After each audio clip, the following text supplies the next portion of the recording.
We will be reading Where the Wild Things Are on Double Kill's Storytime. So let's begin.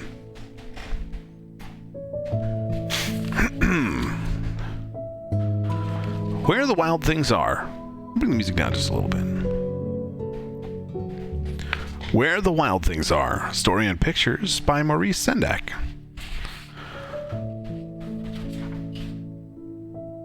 And let's go. There's not a forward yet. Here we go. Right into the book. Try and get a little closer so you all can enjoy. The night Max wore his wolf suit and made mischief of one kind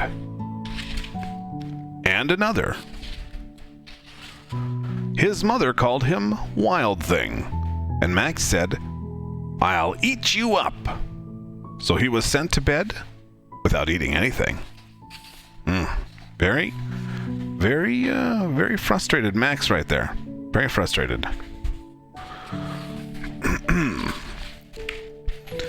By that very night, in Max's room, a forest grew. And grew. And grew until his ceiling hung with vines and the walls became the world all around. His room has made quite the transformation there.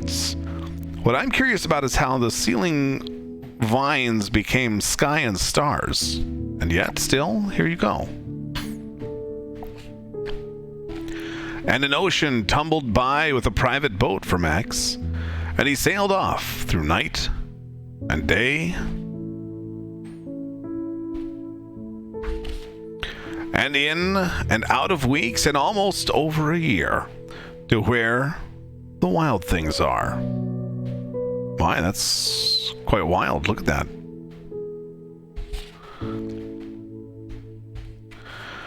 And when he came to the place where the wild things are, they roared their terrible roars, and gnashed their terrible teeth, and rolled their terrible eyes, and shone their terrible claws. These claws right here, I want you to look at these claws. Those things, that guy's gonna eat that kid right there. That's what that looks like to me. The camera will focus. These things are... He does not look like he's even scared. I mean, what in the world? He's just sitting there angry about it. This kid's like Rambo or something. Till Max said, "Be still," and tamed them with the magic trick of staring into all their yellow eyes without blinking once. And they were frightened and called him the most wild thing of all, and made him king of all wild things. And now, Max cried, "Let the wild rumpus start." Goodness gracious, the wild rumpus. It sounds quite impressive, but look at these beasts.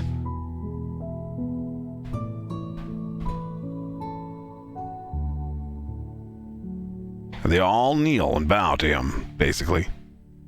And then what... So, what I really like here... Now, look. You can tell that this guy, he's got mischievousness in him. He's looking at this situation with kind of a gleeful anticipation. The one next to him, right here, he's very forlorn. He's very kind of looking down and not really sure what to do. And the one in the back...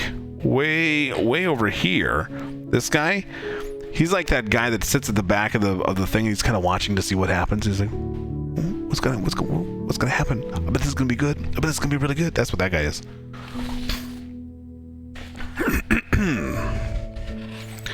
Oh, Tony Kitty made it for story time. Oh my, look at the rumpus. Heavens to Betsy. Look at this rumpus. Let's come back away here. Craziness.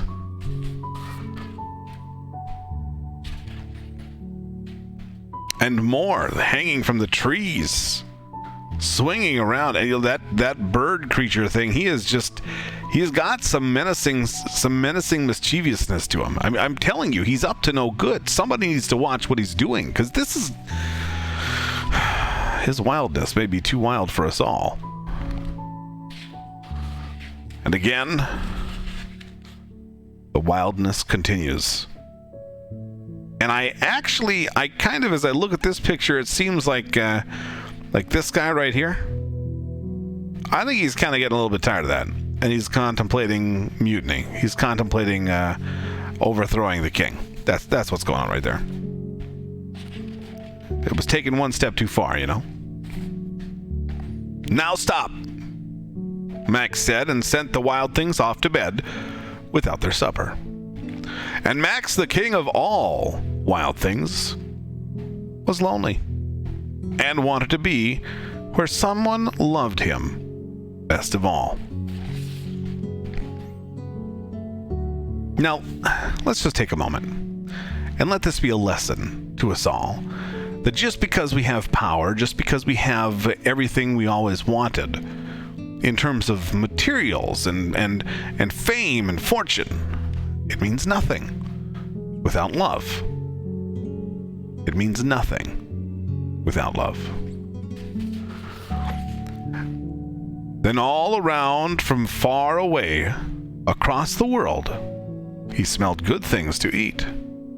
So he gave up being king of where the wild things are.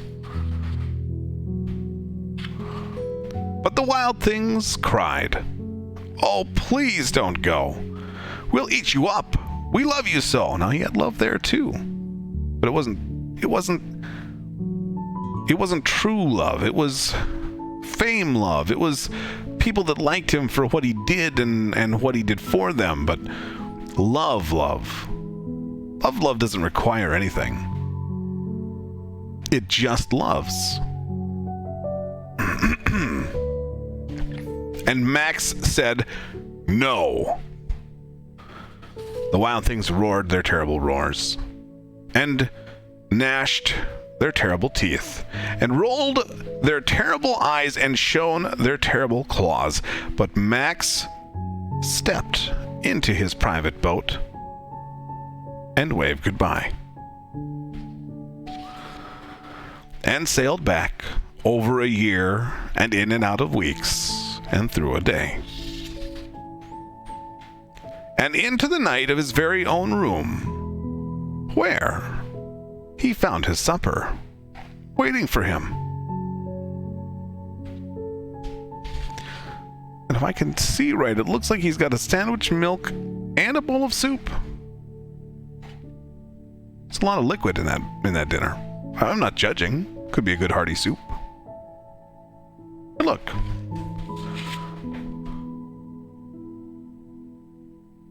Who knows what that could be? Who knows what that could be?